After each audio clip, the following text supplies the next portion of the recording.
Olá, boa noite. O acerto de contas com o Leão começa na próxima segunda-feira. A declaração do Imposto de Renda 2010 deve ser entregue entre os dias 1º de março e 30 de abril. Para quem vai preparar a declaração neste final de semana, o Com a Palavra desta sexta-feira traz as principais mudanças em relação aos anos anteriores. Quais são as novas regras do imposto de renda? Qual o melhor meio para se fazer a declaração? Quais as vantagens de fazer a declaração adiantada e os prejuízos de deixar para a última hora? Com a palavra, Cláudio Marcelo Rodrigues Cordeiro. Ele é coordenador do curso de Ciências Contábeis das Faculdades Santa Cruz, em Curitiba, consultor empresarial e mestre em Administração e Gestão Financeira. Aqui também Virgílio Concerta, ele que é auditor fiscal e exerce a função de delegado da Receita Federal aqui em Curitiba. E Heloísa Guarita Souza, ela que é advogada, mestre em Direito do Estado, uma sub-área do Direito Tributário. É também professora de cursos de pós-graduação na área de Direito Tributário. E você, qual é a sua dúvida com relação ao Imposto de Renda 2010? Participe então do nosso programa pelo telefone 0800 643 7555 ou pelo e-mail comapalavra@rtve.pr.gov.br. Se você quiser, também pode nos assistir ao vivo pela internet. Basta acessar o site www.rtve.pr.gov.br. Lembrando que a programação da Paraná Educativa também pode ser vista pelo canal 115 da Sky. Boa noite, sejam bem-vindos. Obrigada pela presença de vocês hoje aqui. Bom, vamos então falar no nosso assunto de hoje, que é o imposto de renda. A declaração veio com muitas mudanças, parece que está menos burocrático e aí está também fazendo economia para o governo. Não vamos ter tantos gastos públicos, é verdade? Nós estamos falando em três novidades, na verdade. Uma delas é para o próximo ano, que é a supressão do formulário em papel. Então, este é o último ano. Isso sim vai trazer economia, porque o formulário ele tem um custo de processamento. E outras duas novidades, vem no sentido de liberar mais contribuintes da obrigatoriedade de apresentação da declaração. Uma delas é que aumentou de 80 para 300 mil o valor do patrimônio, que obrigava a pessoa a fazer a declaração. E outra que também vai desonerar bastante são os empresários que eventualmente tinham empresas inativas, que também a partir inclusive deste ano, já não está mais obrigado a apresentar a declaração, caso ele não se enquadre em outras situações. Bom, a gente colocou ali uma data, né? A gente leu a data para todo mundo já sabe que é até 30 de abril, mas é preferível fazer essa declaração antecipadamente, não é, doutor Virgílio? Com certeza, a gente sempre orienta os contribuintes, né, a fazer isso. Além da vantagem de receber a restituição, se ele tiver restituição a receber antecipado, ele tem também a facilidade dele poder revisar essa declaração, entregar com mais cuidado, né? Não atropelar a entrega da declaração para a última hora. O site da Receita, os computadores da Receita não têm dado problema na recepção. O ano passado nós recebemos no último dia quase 3 milhões de declaração. O sistema suportou bem, mas acaba o contribuinte entrando num sufoco, porque ele não transmite a declaração num momento assim, às vezes demora mais se ele deixar isso para o final. Doutora Heloísa, o imposto de renda aqui no Brasil é bom, com a sua visão jurídica, como que funciona? O imposto de renda, ele não é de todo ruim, não. Ele é bom. A gente tem uma noção de que o imposto de renda é uma carga tributária muito elevada e ninguém gosta de pagar imposto, né? Muito menos o imposto sobre a renda. Mas, inclusive, recentemente, numa entrevista do ex-secretário da Receita Federal, Everardo Maciel, ele afirmou categoricamente que o nosso sistema de tributação da renda é o mais moderno do mundo. Eu não duvido disso. Ele não é perfeito, mas ele é bom. Poderia ser melhor? Obviamente que poderia ser melhor, né? A própria administração reconhece isso.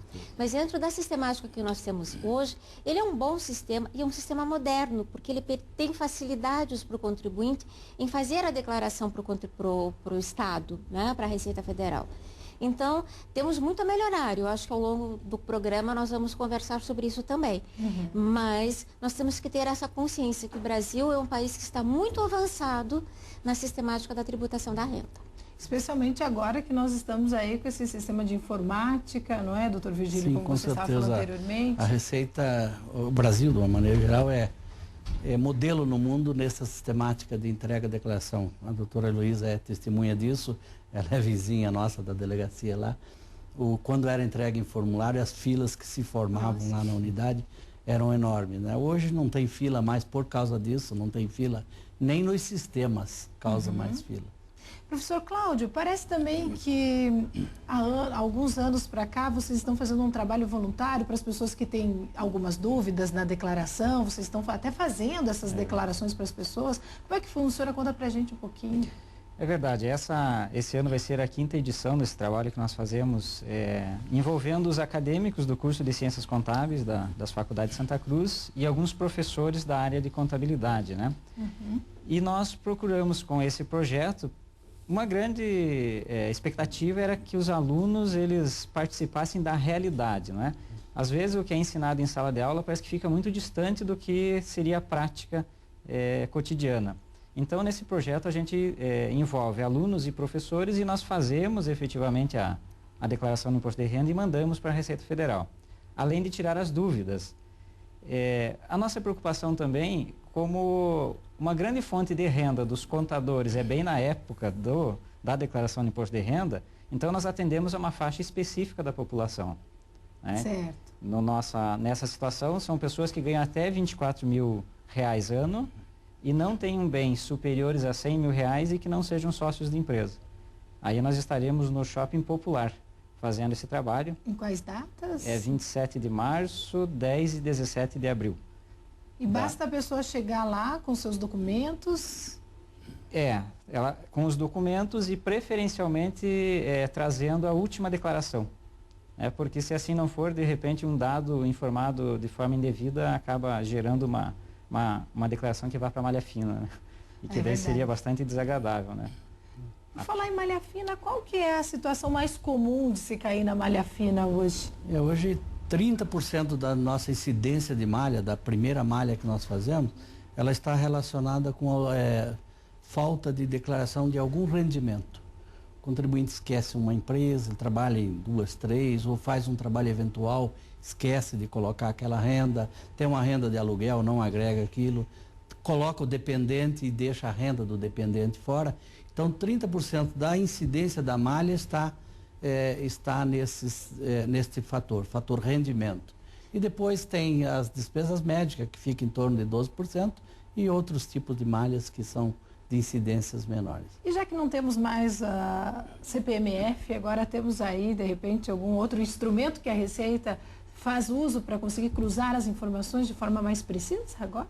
Tem. A Receita, assim que acabou a CPMF, ela tinha já autorização por um decreto lá de obter essa informação dos bancos, então ela instituiu uma declaração que os bancos prestam à Receita, basta que o contribuinte pessoa física tenha acima de 10 mil movimentado, acho que no semestre aí, né? Ele tem que informar, e as pessoas jurídicas acima de 15 mil tem que informar a Receita Federal. Ela tem esses dados a partir quando acabou a CPMF, de outra maneira, mas ela tem os dados. Eu gostaria de ressaltar também que, além disso, existem também declarações que os cartões de crédito são obrigados a fornecer para a Receita, informando os gastos. Existem as próprias DIRFs, que são as declarações de rendimento, que as próprias pessoas pagadoras, jurídicas pagadoras, informam a Receita sobre os rendimentos pagos a seus funcionários ou às pessoas jurídicas, a seus sócios.